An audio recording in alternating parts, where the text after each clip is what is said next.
الحمد لله الذي نحمده ونستعينه ونستغفره ونعوذ بالله من شرور أنفسنا ومن سيئات أعمالنا من يهده الله فلا مضل له ومن يضلله فلا هادي له أشهد أن لا إله إلا الله وحده لا شريك له وأشهد أن محمدا عبده ورسوله لا نبي بعده اللهم صل وسلم على سيدنا محمد خير الأمة وعلى آله وأصحابه إلى يوم القيامة وقال الله تعالى أعوذ بالله من الشيطان الرجيم اتل ما أوحي إليك من الكتاب وأقم الصلاة إن الصلاة تنهى عن الفحشاء والمنكر ولذكر الله أكبر والله يعلم ما تصنعون صدق الله العظيم. Amma ba'du ma'asyiral muslimin, sidang Jumat rahimakumullah. Marilah di awal khutbah ini kita bersama-sama bertausiah diri, berkomitmen untuk meningkatkan ketakwaan kita kepada Allah Subhanahu wa ta'ala, menjalankan perintah-perintah Allah dengan setulus-tulusnya, mukhlishina lahuddin, dan juga menjauhi, menghindari apa yang dilarang oleh Allah semata karenanya. Ma'asyiral muslimin, sidang Jumat rahimakumullah, tema khutbah Jumat yang disematkan kepada kami dalam kesempatan ini adalah Islam dan kesehatan jasmani rohani. Ma'asyiral muslimin, Islam memandang kesehatan sebagai bagian yang sangat-sangat penting dalam prinsip-prinsip menjaga, merawat hal-hal yang berkaitan dengan pokok-pokok syariat, yang berkaitan dengan maqasidus syariah, sehingga ada hifdzuddin, bagaimana kita menjaga agama, hifdzun nafsi, bagaimana kita menjaga diri, menjaga mental, menjaga jiwa, hifdzul aql, bagaimana kita menjaga akal, pikiran kita, logika kita, nalar kita, hifdzun nasab, bagaimana menjaga keluarga kita, nasab kita, kerabat kita, wa hifdzul mal, bagaimana menjaga kekayaan kita, aset kita, resource kita, dan seterusnya.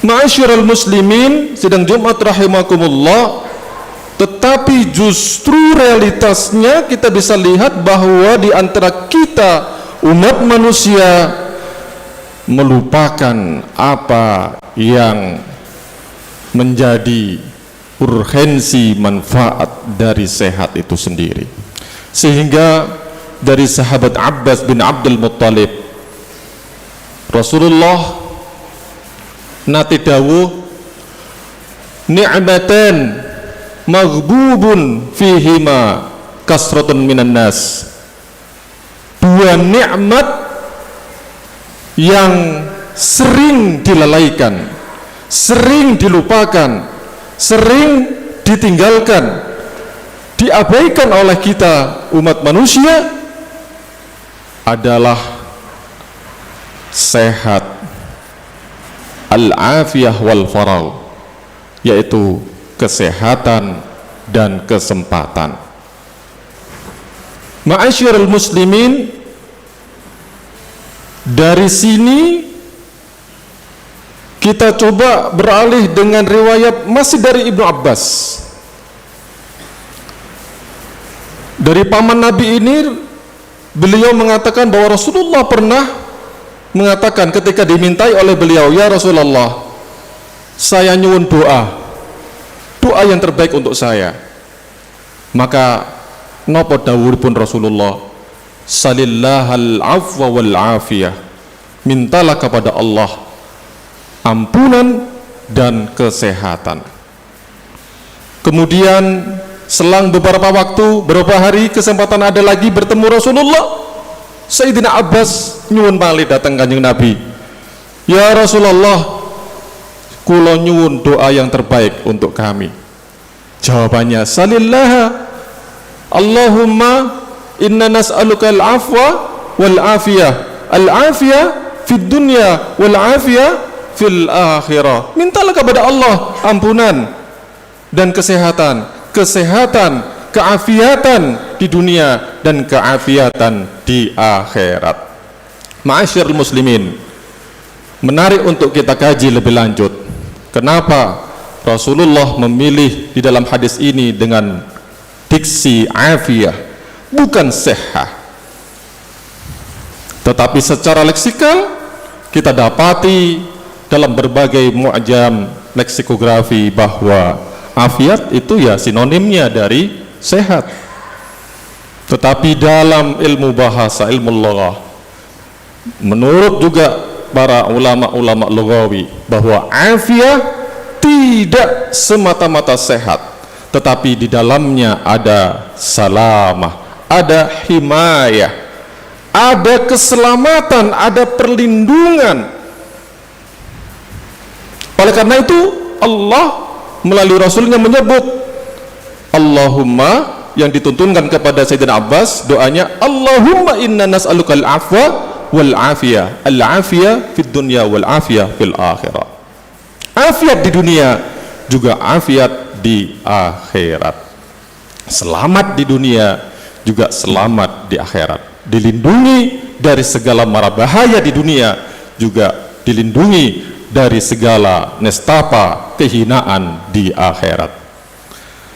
Ma'asyiral muslimin sedang Jumat rahimakumullah. Selanjutnya kita bisa bertanya, kita bisa mempelajari bagaimana kita bisa mendapatkan pelajaran penting dari keafiatan ini. Banyak sekali pelajaran, ibrah, hikmah yang diajarkan oleh Rasulullah, sahabat, para tabi'in, tabi'in, para ulama kita, kiai-kiai kita, guru-guru kita. Tetapi yang paling dekat saya bisa menawarkan untuk kita kaji bersama adalah lewat ibadah yang sering kita lakukan sehari-hari. Apa itu? Salat. Salat 5 waktu.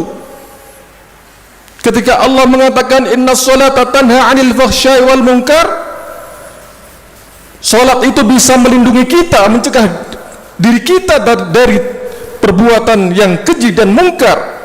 Tetapi kenyataannya kita saksikan bersama saudara-saudara, banyak orang yang sudah sholat tapi amaliyahnya tidak bermanfaat.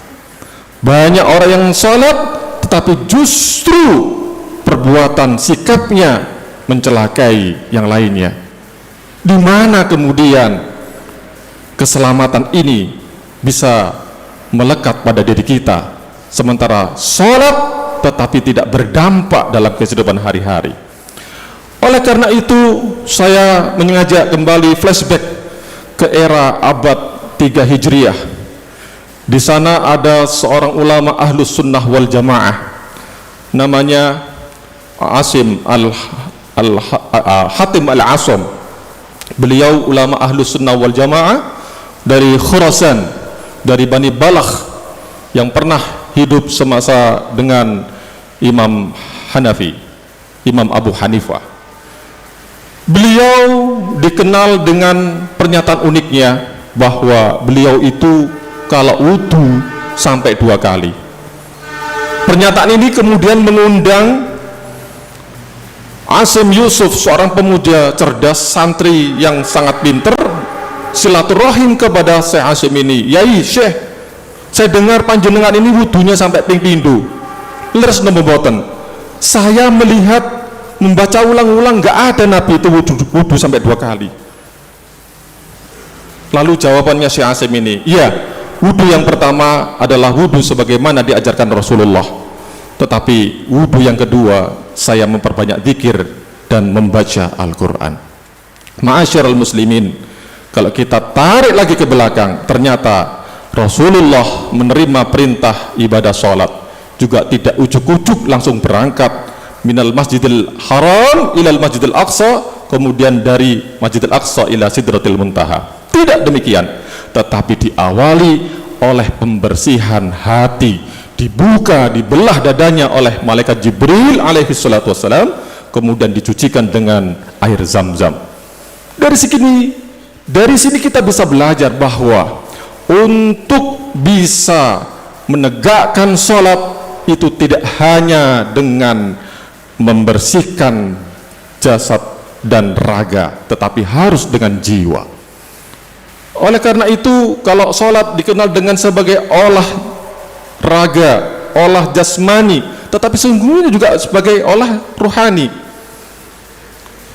Lalu bagaimana kita bisa melakukan sholat yang penuh dengan kebersihan jasmani maupun rohani? Maka mari kita ingat sabda Rasulullah ketika ditanya. Rasulullah bersabda, innal quluba yasda'u kama yasda'ul hadid indama asabahul ma. Hati ini bisa karatan, hati ini bisa sakit, hati ini bisa penuh dengan noda, sebagaimana besi kala kena air terus menerus, dia akan menjadi korosi, dia akan karatan. Lalu bertanya para sahabat, wa kaifa jila'uha ya Rasulullah, wa ma jila'uha ya Rasulullah, bagaimana membersihkannya ya Rasulullah? Jawaban Rasulullah adalah kasratu dzikril mauti wa tilawatil Quran.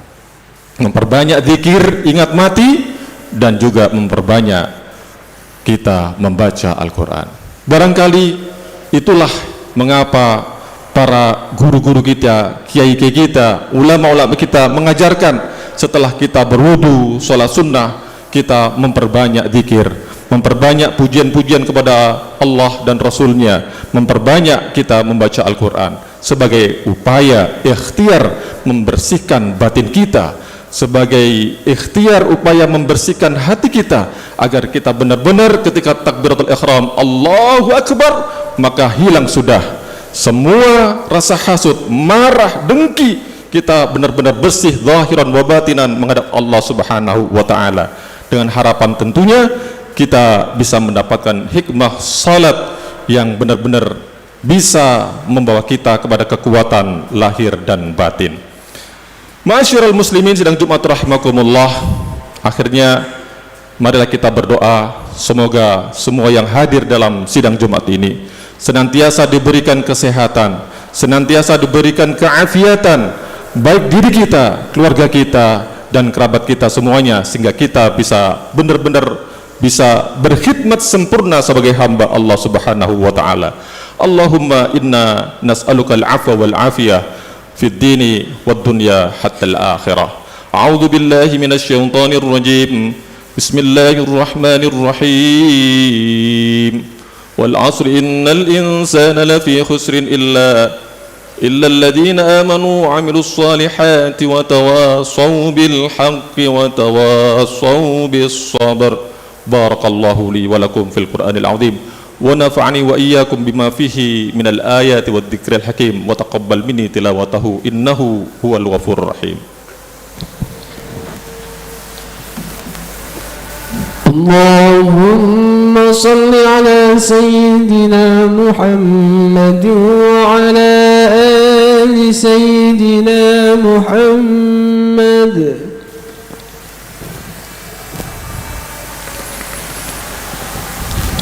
الحمد لله الذي علمنا بالقلم علم الإنسان ما لم يعلم. أشهد أن لا إله إلا الله وحده لا شريك له وأشهد أن محمدا عبده ورسوله لا نبي بعده. اللهم صل وسلم على سيدنا محمد خير الأنام وعلى آله وأصحابه مصابيح الظلام.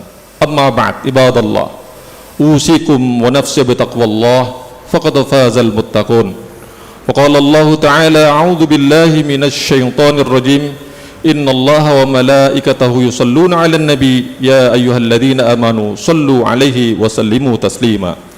اللهم صل على سيدنا محمد وعلى آل سيدنا محمد كما صليت على سيدنا إبراهيم وعلى آل سيدنا إبراهيم في العالمين إنك حميد مجيد.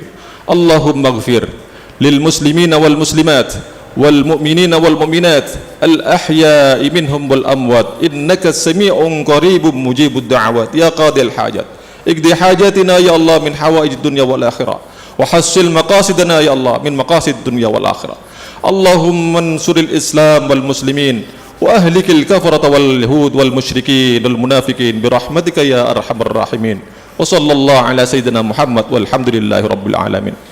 عباد الله إن الله يأمركم بالعدل والإحسان وإيتاء ذي القربى وينهى عن الفحشاء والمنكر والبغي يعظكم لعلكم تذكرون فاذكروا الله يذكركم واشكروه على جميع نعمه يزدكم ولذكر الله عز وجل وأكبر وأقم الصلاة.